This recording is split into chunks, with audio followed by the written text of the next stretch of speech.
is out. Just for a comparison, here's the new radium rail versus the old one that has the regulator on it. And this like might not even be working. I don't know.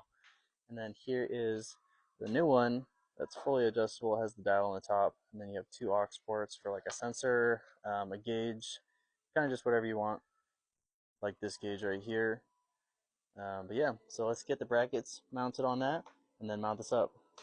All right, so we have the hose routed up for the feed. I lubed up the O-rings. I got that all tightened down. It's really cool because on these fittings, you can tighten them down to spec, but they'll still rotate just because of how it's made. Um, then I have these fittings, or not fittings, but like brackets, I guess, ready. So then we can properly align it to the rail, and then we'll mount the regulator and stuff like that.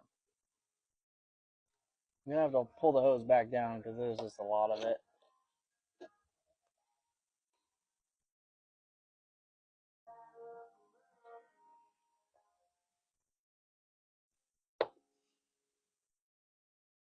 Okay, so now we have the fuel rail all mounted up.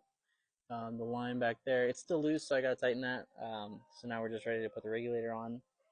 So here's my little setup right now, where we have the regulator with an elbow with the gauge on. I don't have the sensor yet, so it's kind of just blocked off right now.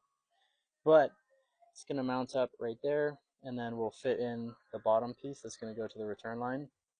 So let's get that fitting in.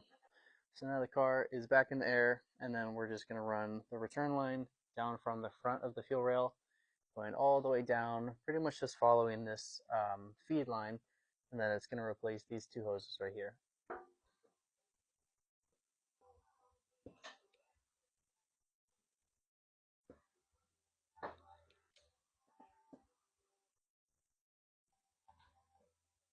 All right, so coming inside here is the fuel pump, and then there's something down there, I don't know what that does, but I think we'll need that hose for the return line. So let's just take this off, and then we can access the fuel pump. So here is the sending hose. So this is going to get connected to that hose with the AN fitting. I'll have to get like an adapter or something like that. But I'm pretty sure the other hose that we need to access is on that side. So I'm just going to go to the other side and open that up. So as far as the fuel pumps go, I'm going to be swapping out this stock fuel pump for a Walbro 485 and then putting that in the car so we can match the two fuel pumps in the back